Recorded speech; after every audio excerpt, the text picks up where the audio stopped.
Salut à tous, petite vidéo sur la Yamazaki, encore une fois, petit bricolage. Un truc qui me tire le pinit depuis un moment, c'est au niveau du refroidissement. Alors bon, j'avais lu que c'était les motos qui... Il y en a qui disaient ouais, ça chauffe, machin, ce moteur. Bon, bref. Il y a un truc que je trouvais bizarre, c'était ce qui ressemble à des ailettes, ce qui ressemble à un genre de... Alors, ce qui est à l'emplacement d'un réservoir, c'est ça. Et ça, en fait, alors, je sais pas si vous avez les mêmes. Il y en a deux à la base. Moi, je les ai démontés. Je les ai démontés pour vérifier parce que je regardais. Et donc, c'est bien ce que je pensais. Ces trucs-là, c'est monté n'importe comment. Alors, vu la gueule des trous, je me demande si c'est pas les gars qui ont fait, qui ont monté la moto, hein, qui ont monté à l'envers, qui ont monté tout ça n'importe comment. Parce que de là, à ce que ce soit les ingénieurs carrément qui se soient plantés, je sais pas.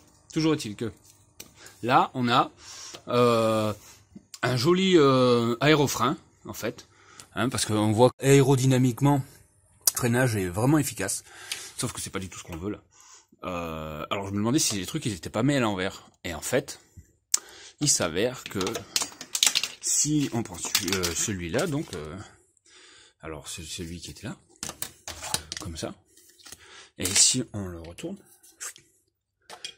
et on le positionne comme ça, non, c'est pas comme ça. Il faut prendre l'autre en fait. Voilà, celui-là, ici. Donc si on prend celui qui est côté gauche, on le retourne et on le met de l'autre côté. Oh, là, on a un truc qui aérodynamiquement va nous envoyer l'air directement sur le moteur. Si c'est pas beau. Alors le truc c'est que ouais, les pattes, elles ont l'air, elles sont pas alignées comme il faudrait. Hein, en fait, faudrait qu'elles soient alignées avec le cadre là, parce qu'elles ont un petit décalage.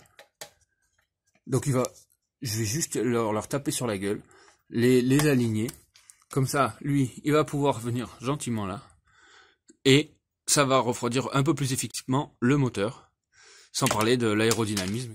Alors, vous allez me dire à 45 km/h, c'est haute vitesse. Bah, vous comprendrez. Voilà. Donc, je vais commencer à démonter ce truc. On verra une fois monté ce que ça donne. Bon, alors, pour tordre les pattes, c'est pas évident. Alors, moi, je vous montre comment je fais. Là, j'ai un manche de marteau.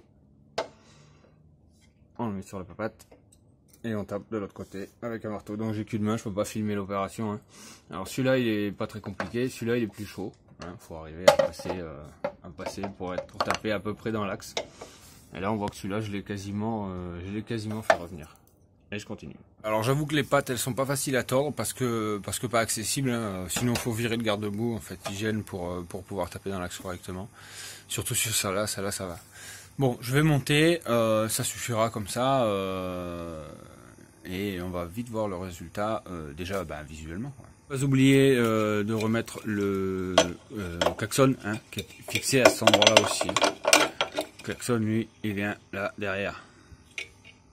On peut se dire, ouais, ça passe pas, en fait, parce qu'il faudrait la découper, mais en fait, il suffit de la glisser, de les emboîter l'une dans l'autre, et hop. C'est bon, on va pouvoir les visser. Non, celle du bas, il faut que je lui torde sérieusement la gueule. Parce que du coup, l'axe ne correspond pas. La vis, là, elle arrive, elle n'est pas dans le bon sens, elle est comme ça. Donc, lui, obligatoire. Voilà ce que ça donne une fois revissé.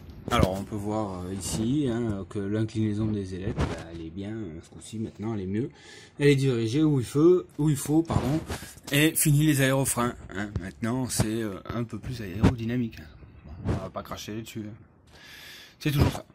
Enfin, surtout pour le refroidissement du moteur, puis même, au moins on voit que ça sert à quelque chose, parce qu'esthétiquement parlant, voilà, ça sert à rien.